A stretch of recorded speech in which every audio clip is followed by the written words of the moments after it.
કેન્દ્રમાં મોદી સરકારના 11 વર્ષ પૂર્ણ થતાં ભાજપ દ્વારા પ્રદર્શની અને પ્રોફેશનલ મીટનો કાર્યક્રમ યોજવામાં આવ્યો હતો, જે બાદ પ્રેસ વાર્તાલાપ યોજાઈ હતી અને સાંસદ જસવંતસિંહ ભાભોર અને ભાજપના પૂર્વ પ્રદેશ મંત્રી રાજેશ પટેલ તેમજ સ્થાનિક ધારાસભ્ય કનૈયાલાલ કિશોરી અને જિલ્લા ભાજપ પ્રમુખ સ્નેહલભાઈ ધરિયા, પાલિકાના પ્રમુખ નીરજભાઈ દેસાઈ તેમજ સુધીરભાઈ લાલપુરવાલાની સાથે ડોક્ટર, ચાર્ટર્ડ એકાઉન્ટન્ટ, મર્ચન્ટ એસોસિએશનની સાથે ભાજપના હોદ્દેદારો અને કાર્યકર્તાઓ ઉપસ્થિત રહ્યા હતા, જેમાં દાહોદના સાંસદે પોતાના પ્રવચનમાં જણાવ્યું હતું કે કેન્દ્રમાં મોદી સાહેબ વડાપ્રધાન બનતાની સાથે જ ગુજરાતને મોટી ભેટ આપવામાં આવી હતી, જેમાં નર્મદા ડેમમાં દરવાજા લગાડવા માટેની મંજૂરી મોદી સાહેબે આપી હતી. દાહોદ માટે મોદી સાહેબની આવી દ્રષ્ટિ રહેલી છે.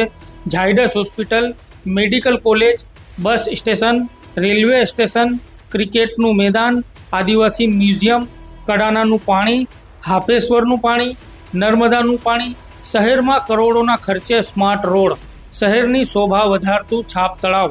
દાહોદ જિલ્લામાં એક પણ ગામડું એવું નથી કે જ્યાં ડામર રોડ, ફળિયાના આરસીસી રોડ ન હોય અને 11 વર્ષમાં ગામોને જોડતા પાકા રસ્તા મોદી સાહેબે બનાવ્યા છે.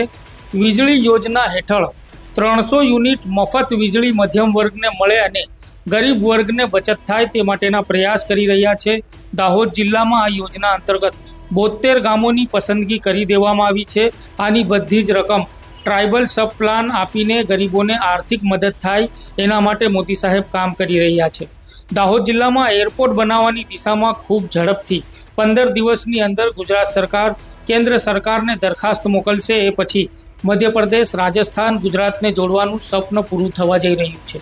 25 કરોડ ગરીબોને ગરીબીમાંથી મુક્ત કરવાનું કામ મોદી સાહેબે કર્યું છે. ઓપરેશન સિંદૂર પછી આતંકવાદીઓને જડબાતોડ જવાબ આપવામાં આવ્યો છે અને સૌથી મોટું દાહોદને લોકોમોટિવ કારખાનું આપીને ફલક પર દાહોદનું નામ મુકાવી દીધું છે. હિન્દુસ્તાનના પત્રકારો આના પર લખવું પડે કે કેન્દ્રએ ગુજરાતને શું આપ્યું અને ગુજરાતે દાહોદને શું આપ્યું. એક જમાનામાં દાહોદ શહેરને પીવાનું પાણી નહોતું મળતું. 127 કરોડની પીવાના પાણીની યોજના શરૂ કરી રહ્યા છે, પરંતુ થોડો વિલંબ છે. નર્મદાનું પાણી છેવાડાના ડુંગરાળ વિસ્તારમાં છે.